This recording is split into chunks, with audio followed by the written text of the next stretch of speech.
Welcome to my YouTube channel ఎగ్నా educational zone. ఏపీలోని చాలామంది పెన్షనర్స్కు అవగాహన లేని సమాచారం, హెల్త్ కార్డులు మరియు ఐడి కార్డులు. ఆ వివరాలేంటో ఒకసారి ఈ వీడియోలో చూసేద్దాం.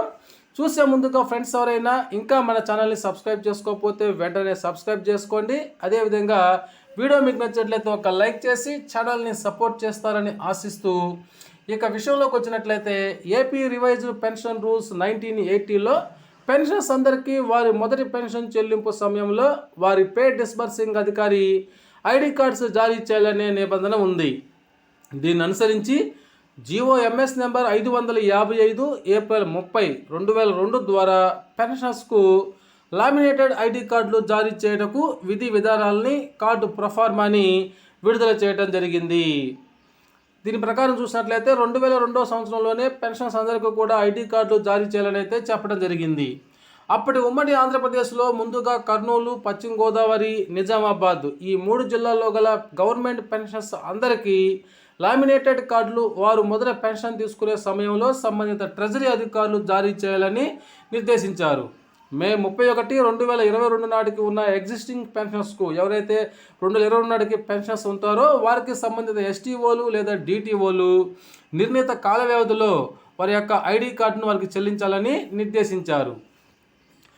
పెన్షన్స్ ఐడి కార్డులు ప్రతి 5 సంవత్సరాలకు ఒకసారి రెన్యువల్ చేయాలని కూడా ఆ ఉత్తర్వుల్లో పొందుపరచడం జరిగింది. ఏదేని పెన్షనర్స్ తన యొక్క PPO ట్రాన్స్ఫర్ చేయించుకొని వేరొక STO పరిధిలోకి బదిలీ అవుతారో వారు పాత STO తన ఐడి కార్డును హ్యాండ్ ఓవర్ చేయాలి. నూతన STO వద్ద కొత్త కార్డు పొందాలి. ఐడి కార్డులు జారీకి అయ్యే ఖర్చును పెన్షన్దారులే భరించాలి. అయితే ఆ ఖరీదును ప్రభుత్వం ఎప్పటికప్పుడు నిర్ధారిస్తుంటుంది అని ఆ ఉత్తర్వులు అయితే పేర్కొనటం జరిగింది. ఈ విధంగా ఒక STO పరిధిలో నుంచి మరొక STO పరిధిలో కనుక పెన్షనర్ కనుక బదిలీ అయితే ఆ పాత STOకి పాత ఐడి కార్డుని ఇచ్చేయాలి, కొత్త STO దగ్గర తీసుకోవాలి కొత్త ఐడి కార్డు అని చెప్పడం జరిగింది.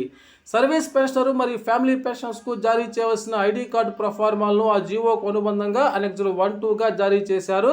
ఆ తర్వాత పలు జీవోలు పెన్షనల్ ఐడి కార్డులపై జారీ చేయబడ్డాయి. GOMS నెంబర్ 134 మే 13, 2009 ఉత్తర్వుల ద్వారా రాష్ట్రం మొత్తం అన్ని జిల్లాల్లోని పెన్షనర్స్ అందరికీ సంబంధిత STOలు లామినేటెడ్ ఐడి కార్డుల్ని జారీ చేయాలని ఆదేశించారు. అయితే 9th పే కమిషన్ రిపోర్ట్లో రాష్ట్రంలో ఉన్న సర్వీస్ మరియు ఫ్యామిలీ పెన్షనర్స్ అందరికీ లామినేటెడ్ ఐడి కార్డులు జారీ చేయాలని, వాటినే హెల్త్ కార్డుగా పరిగణించాలని సూచించింది. ఆ దరిమిలా ప్రభుత్వం GOMS నెంబర్ 206 జూన్ 4, 2010 ద్వారా STOలు వారి పరిధిలో గల అందరు సర్వీస్ మరియు ఫ్యామిలీ పెన్షనర్స్కు లామినేటెడ్ ఐడి కార్డులు జారీ చేయమని ఉత్తర్వులు ఇచ్చింది. లామినేటెడ్ ఐడి కార్డులు తయారు చేయడంలో రాష్ట్రంలో అన్ని జిల్లాలు, తాలూకా పరిధిలో గల state government pensioners association branch మరియు వారి యూనిట్స్ సంబంధిత STOల నుండి పెన్షన్స్ డేటా అంతా తీసుకొని సర్వీస్ పెన్షన్లు లేదా ఫ్యామిలీ పెన్షన్స్కు నిర్దేశించబడ్డ నమూనాలో ప్రతి పెన్షన్స్ డేటా ఫోటో సరిచూసుకొని లామినేషన్ కొరకు ఫోటో పేపర్పై కలర్ ప్రింట్ తీసుకొని పెన్షనర్స్ చేత సంతకం చేయించి సంబంధిత STOలకు వెరిఫికేషన్ మరియు ధృవీకరణకు అందజేసేవారు.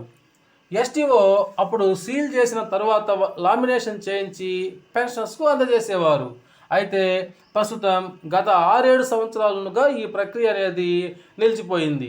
ఈ కాలంలో ఎవరైతే ఉద్యోగులు రిటైర్ అవుతారో వాళ్ళకి పెన్షనర్ ఐడి కార్డుల గురించినటువంటి అవగాహన అయితే లేదు. ఓకే ఫ్రెండ్స్, ఇది ఐడి కార్డుల గురించినటువంటి సమాచారం. మీకు నచ్చినట్లయితే ఒక లైక్ చేయండి.